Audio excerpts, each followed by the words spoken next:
Everyone, अभी आपने देखा होगा कि संघ लोक सेवा आयोग यूपीएससी ने शनिवार को एक विज्ञापन जारी कर केंद्र सरकार के लगभग 24 मंत्रालयों में संयुक्त सचिव निदेशक और निदेशक उप सचिव के पदों पर लेटरल रिक्रूटमेंट चैनल के थ्रू उन पोस्टों को भरने की विज्ञप्ति दी है। अब तक के रिकॉर्ड्स इस गवर्नमेंट के देखने के हिसाब से अब तक लेटरल रिक्रूटमेंट के माध्यम से लगभग संयुक्त सचिव स्तर के पदों पर कुल 9 अलग अलग मंत्रालयों में लगभग 2019 में 9 भर्तियां की गई तथा 2021 में 63 एंट्रीज हुई हैं थ्रू द लेटरल चैनल।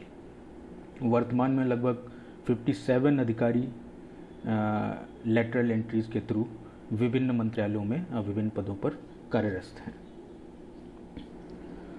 मैं सिर्फ यूपीएससी और central government of department of personal training से एक सवाल पूछना चाहता हूं कि यूपीएससी को ऐसे कौन से कैंडिडेट्स नहीं मिल रहे हैं जो इन पोस्ट्स के लिए एलिजिबल नहीं हो। कि इनका पहले से एक चैनल है, यूपीएससी जो एग्ज़ाम कराती है एवरी ईयर, उसमें almost thousands of candidates every year select होते हैं for the different civil services positions. You can see the data which is there last 4 years. Almost every year 1000 candidates has been recommended by the UPSC for the various civil services. मैं एक सवाल just पूछना चाहता हूँ कि अगर कोई government को ज़रूरत है इन टैलेंटेड और द स्पेसिफिक प्रोग्राम्स के लिए फ्रेश कैंडिडेट्स की, तो इतने सारे already UPSC civil servants already services दे रहे हैं इन द वेरियस स्टेट्स।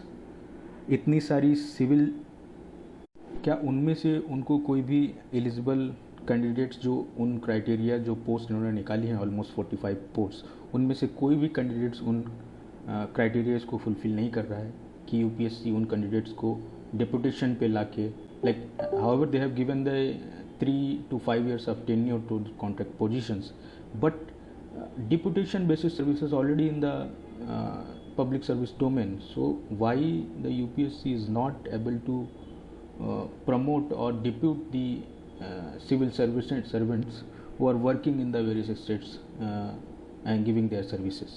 अगर वो कैंडिडेट्स वो क्राइटेरिया फुलफिल कर रहे हैं जो आपने पोस्ट निकाली है, तो आप उन कैंडिडेट्स को बुलाइए और डोमेन स्पेसिफिक ट्रेनिंग दीजिए जो भी आपके स्पेसिफिक प्रोजेक्ट्स हैं, rather than hiring through this lateral entry and destroying the proper channel which has been made as per the Constitution of India for the public services of India.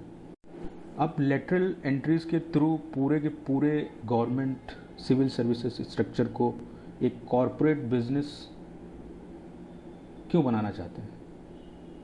Let's take an example of freshly selected IAS officer. वो almost अपने 12 से 15 साल district level पे निकाल देता है services देते from the SDM to DM and joint commissionerate at the states level. आपको रिक्वायरमेंट्स हैं, देन आप उस प्रमोशन सिस्टम में चीज़ों को देखिए, उनमें सही कीजिए और उन टैलेंटेड कैंडिडेट फ्रेश कैंडिडेट को आप अपलिफ्ट कीजिए, प्रमोशन दीजिए, डिपुटेशन पे बुलाइए। मैं सिर्फ इतना ही कहना चाहूँगा कि पब्लिक सर्विस सेक्टर को आप कॉरपोरेट सेक्टर मत बनाइए। देश एक डेमोक्रेसी है और इसे आप कॉरपोरेट या बिजनेस कंपनी मत बनाइए प्लीज़।